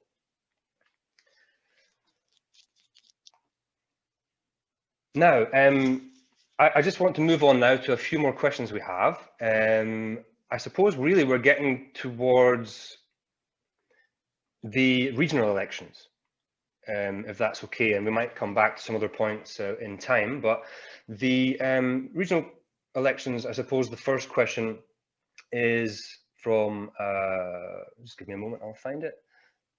this question was about, is it cost? So this is from Hugo von Essen from Uppsala University. Is it costly for the government, the Russian government, to keep supporting, keep its alliance with the systemic opposition, even though its support for it is dwindling? How might this eroding interest in the systemic opposition affect the government's future strategies? So I suppose this is Andre's, this is part of Andre's presentation. Yeah, well, I believe that, again, following the whole, the whole bunch of literature on how the parties sustain the authoritarian rule, here the story is that definitely Communist Party, LDPR, and Just Russia, so apart from the dominant party, a systemic opposition party also plays a huge role in sustaining the equilibrium, political equilibrium in the country. And for the Kremlin, for these parties as well, trying to balance their interests in a sense that KPRF cannot move that far from its electorate in its rhetoric. Like Matthew said, no one in the systemic opposition sort of also publicly, I don't know, approached the things like, Navalny's poisoning or Khabarovsk protests. Even like Zhirinovsky, of course, said something in State Duma, but apart from that, the party is quite calm and quite quiescent on the Khabarovsk affairs. The KPRF as well, their candidates were like in 7 regions, their candidates were prohibited from running at the executive elections. And again, Zyuganov just mundanely protested against that.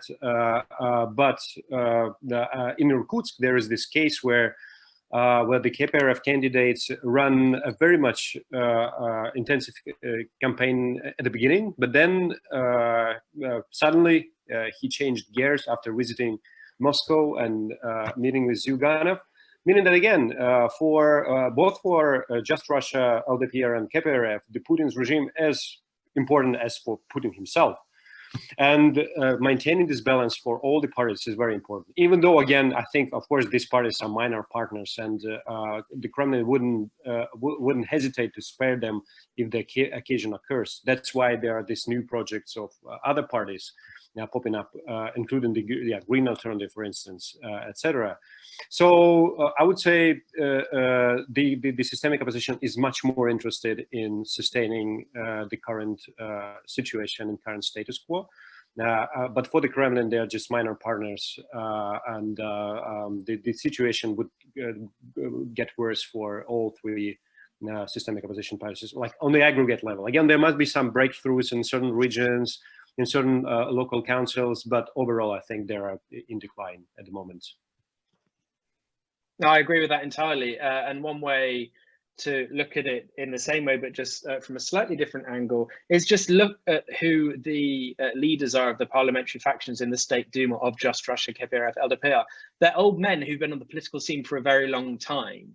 If Putin is going to stay around for a bit longer, maybe quite considerably longer, then he knows, because the Kremlin has access to the same, as well as more polling data, that there is a general and increasing hunger in the Russian population for change of some type. Of course, not disorder, not chaos, not revolution, but some type of change. And so I think one of the basic calculations is if Putin is going to remain in power, then other things are going to have to change quite considerably. And so one way to change that is to shake up the existing party system, which can be a concentration of the ossification and the sort of moribund nature of the current political system. So I definitely agree with Andre. If that's one way that things can be shaken up, and if KPRF, LDPR, and Just Russia become liabilities, then they can quickly be sidelined. I mean, we've seen a bit of that with the Communist Party, KPRF, this year. That maybe in response to their sort of testing of the boundary of what's acceptable and how oppositional they can be in their statements. When it came to the constitutional changes in March, the leadership at times said things that really did go against the Kremlin's message. And we knew that Putin himself was personally invested in some of these changes, some more than others. And it could be that the Communist Party was being punished for these in the 13th of September regional elections, their candidates not being allowed to get onto the ballot for maybe maybe overstepping the shifting but invisible boundary between what makes you systemic and what makes you non-systemic. So in that, I mean, too oppositional.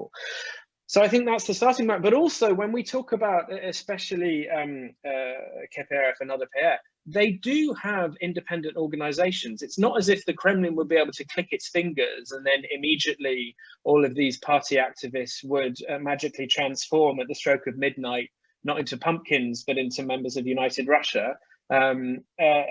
So we can't lose sight of the fact that even though they're heavily co-opted, the degree of co-optation varies by the organization. We know that there's a younger group of members in the organization of the Communist Party who disagree with the leadership, who wish that the leadership was slightly more forthright in opposition in what they say. And so if the Kremlin were to frustrate the Communist Party, it could be, you know, there's a splintering of the party, and we see this more active oppositional group going on alone. Then of course they really will be blocked from taking part in electoral politics to the degree that the Kremlin thinks that they're a threat. But certainly I think the Kremlin is trying to rejuvenate the party system, and that's one of the reasons why we've seen these small parties. I still think that it's not as if these new 4 parties that are backed by the Kremlin will get very many seats, if any, in the State Duma election. I still think the Communist Party under Payout will end up with the most seats that aren't taken up by United Russia. But it's interesting looking at the treatment of the systemic opposition parties, certainly in these elections, but also what they're saying about what will take place next year for the State Duma elections. I will now take a question from that come in the chat from Rohan Murphy from the New Zealand Embassy in Moscow.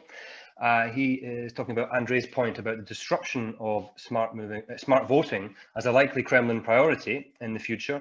He's asking what kind of tools might be used to achieve this, and to what extent can smart voting be tackled through the usual political technology?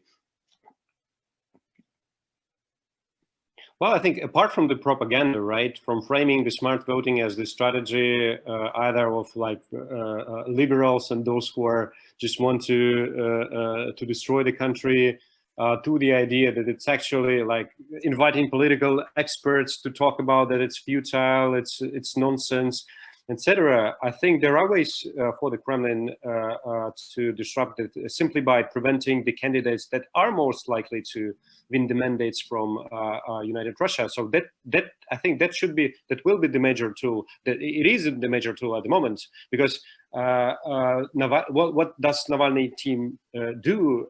It screens the already registered candidates. And the Kremlin definitely has, or the regional administration for that sake, they have an idea who's going to run for the, I don't know, local council, for instance. And they can assess their power, even though they miscalculate a lot. Like in Novosibirsk, I think they largely miscalculated the potential of certain candidates, like Helga Pirogova, for instance, who ran a wonderful campaign, but they thought that she's just a social worker or something of that kind. So miscalculations happen, but after all, the Kremlin and the regional authorities, they have the whole information available on the candidates before they come to the ballot boxes. And this, I think, will be the primary strategy, preventing the strong candidates from running first place, and then also framing the whole thing that it's just futile. Yeah, definitely, I agree with that. And in the situation that smart voting ends up being successful when the results are in, the Kremlin can then shift to investing in buying off those candidates, especially if they're members of the systemic opposition, co-opting them and offering them whatever to make sure that they end up behaving in a way that isn't fully oppositional. Because of course, you know, this is sort of one of the weaknesses of smart voting. The strength is that it's sort of incredibly clear.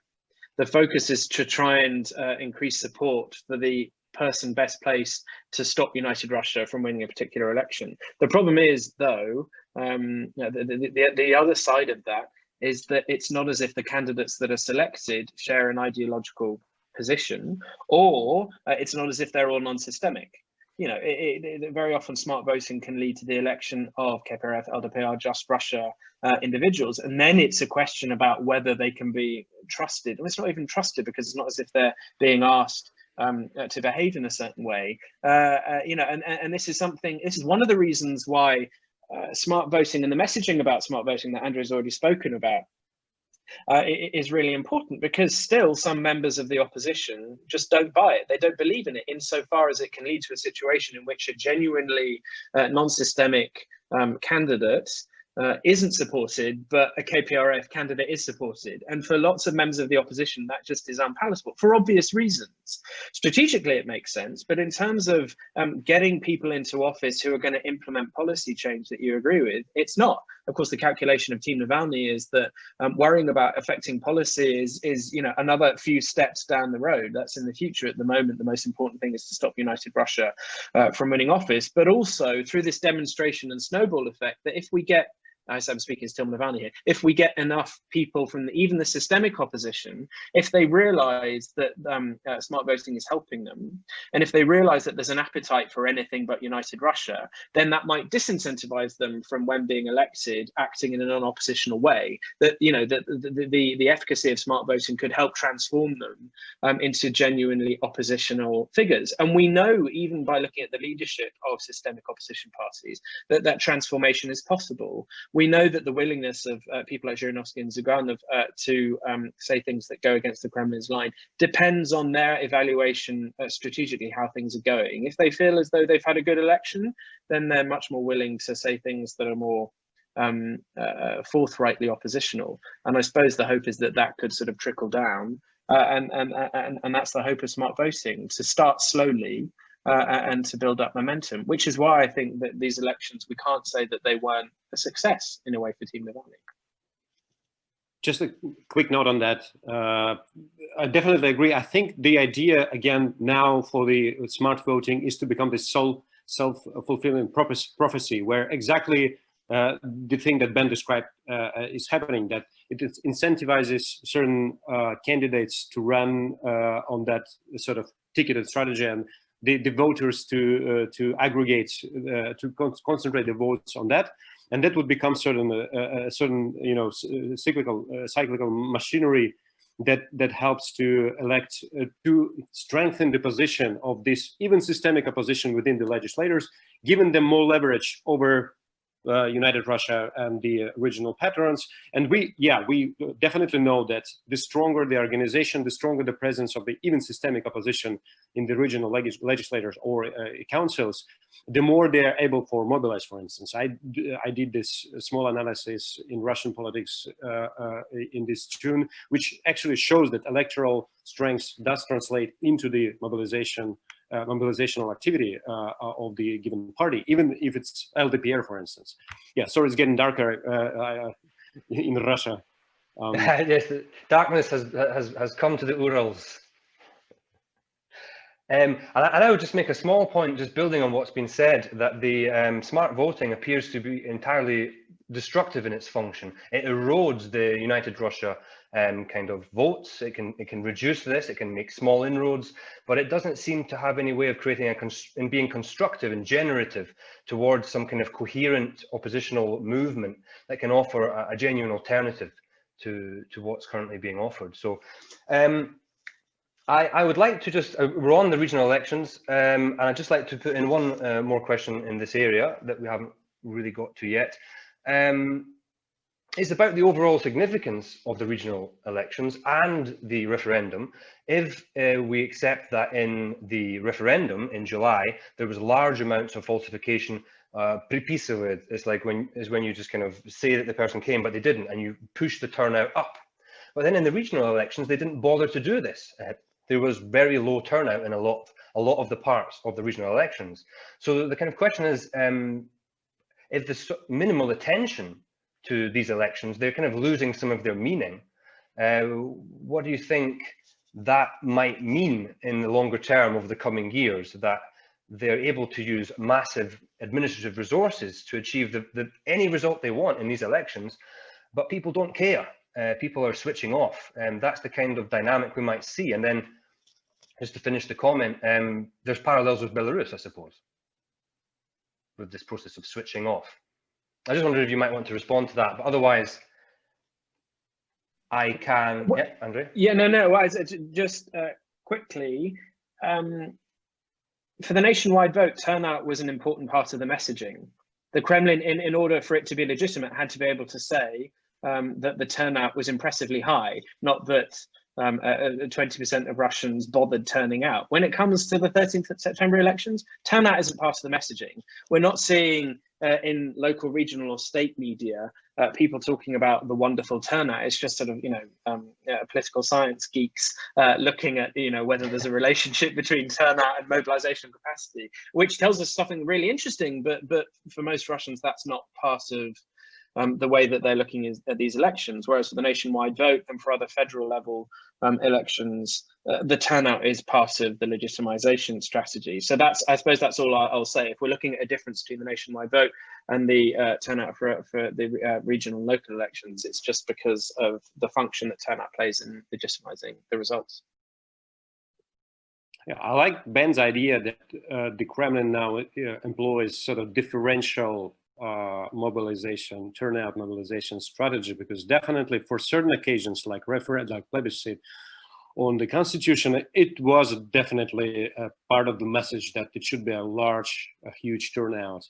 And for some of the governors, I think in the regional, for some of the executives in the regional election, that was also part of the message. Apparently they falsified it, this early voting system, etc. But that was a part of the message that they are sort of invincible there. So they are huge, even though they were parachuted, for instance, in Irkutsk just 2 months before the elections or 3 months before, or like Mahonin, like half a year before. So in any case, it's differential in the sense that for particular purposes, regional or the Kremlin itself can employ different turnout mobilization strategies, and they are now understand that you cannot, do like just lower, bet on the low turnout for the regional legislators, and then the opposition won't get there. They know that depending on the strengths, depending on the regional conditions, they will craft the strategy. They will craft the specific approach to that issue. Just while we're in this territory, it's worthwhile saying to people in the audience, and maybe to make a point that we could have made stronger before. There will be people who are saying, why on earth are you looking at these elections as if they're quote unquote real elections?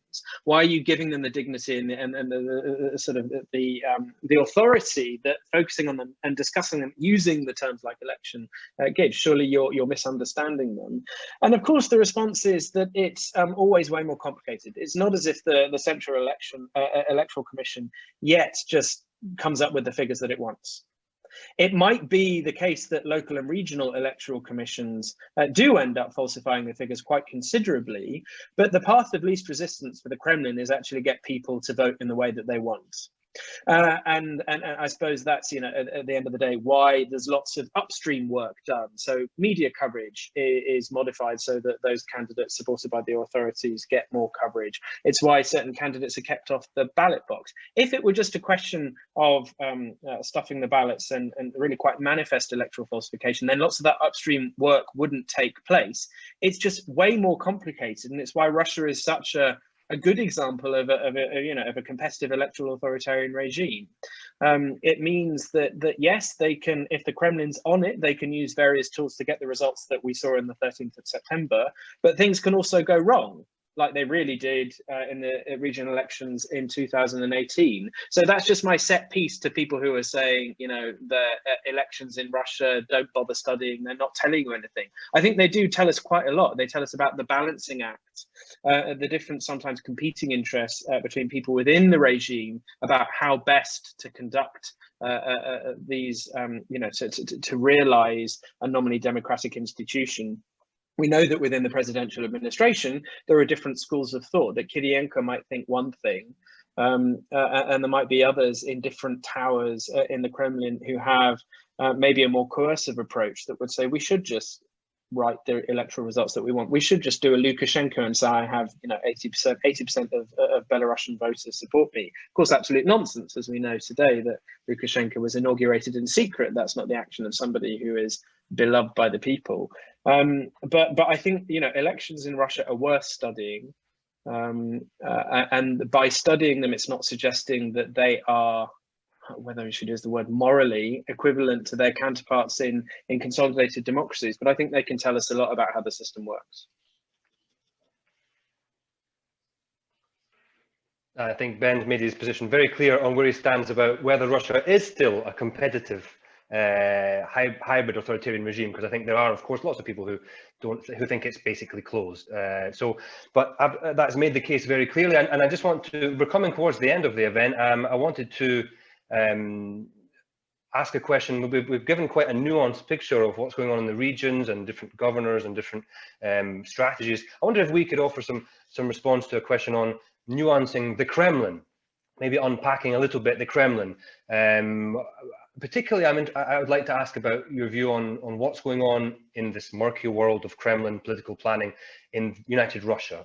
We have mentioned that Dmitry Medvedev is really playing a prominent role there, but we also know Sergei Kiriyenko's in there doing something with trying to promote younger leadership into United Russia. So I wonder if you might want to unpack a little bit this tagline of Kremlin and maybe just give your views on what are some of the most important developments in the kind of actors in the Kremlin at the moment.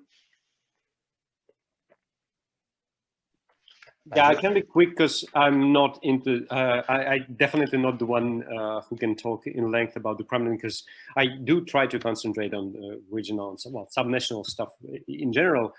I agree with Ben first that the Kremlin, and with the framing of your question, Matthew, that the Kremlin should be unpacked in a way that all talks in town is about Putin, that he is the mastermind and everything. Definitely he's not. I mean, the managing the elections in time of Council Duma is definitely, it's not in his purview, or even in Tomsk and Novosibirsk, I bet it was not of his concern. And presidential administration is also not united on many questions. But I can talk. I think the general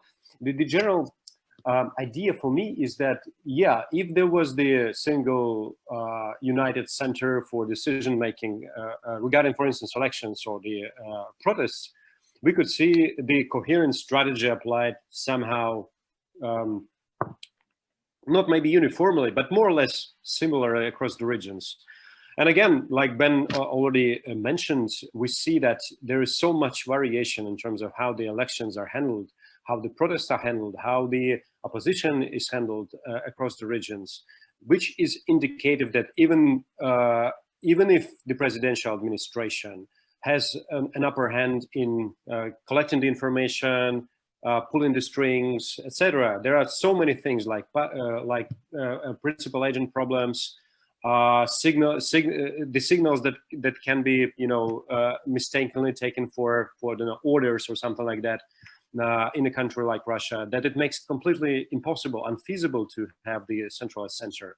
And that's why I think for the Kremlin, this is a key part of their maybe strategy as well, to have this variety of strategies applied in different parts of the country, and then assess whether something is working and something is not, and then again aggregating back and thinking through this process and refining the strategy. That would be my response.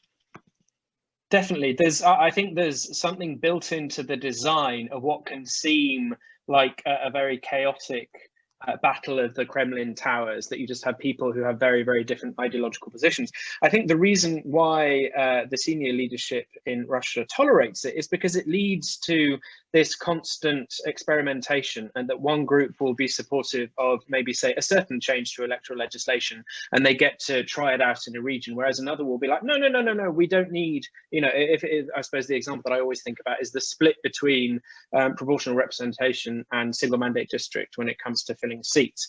But we know that there are very, very different schools of thought within United Russia, but within the domestic policy department of the presidential administration as to what's preferable.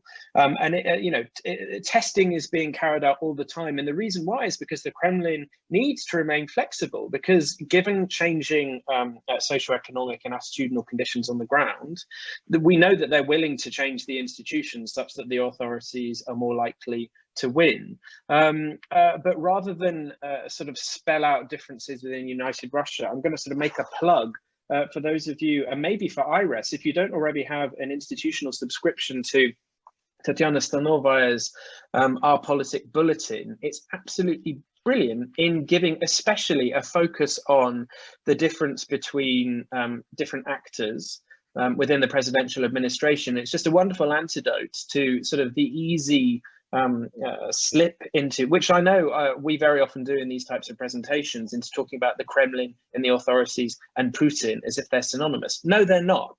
For general purposes, sometimes it's okay to treat them synonymously, but actually for a nuanced take, Tatiana Stanova is really brilliant in looking at individual actors, comparing Kirienko to Turchak to Medvedev, what they actually think.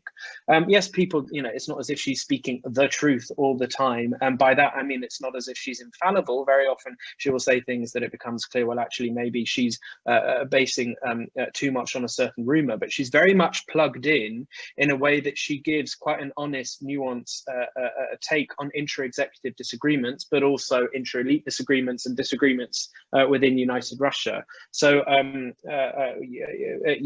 CEAS, we've just bought a subscription, and I use it frequently, and I'm hoping students will be able to use it. So yeah, that's my plug for IRES. Buy a subscription to Tatiana Stanova's bulletin, and I'll be sure to ask her for a cut of the money that she gets if you do get the subscription. I will agitate for this reform to be initiated. Excellent. Well, we have covered so much ground today, and I think we have raised really interesting points. I think it must have been one of the best webinars I've been in personally. So I want to thank our participants for coming, for preparing and giving us their time and their energy today. I want to thank our audience, of course, for coming and for sending really interesting questions. And I hope we'll all return to normal service, but this format has been excellent. So I just give my own round of applause to our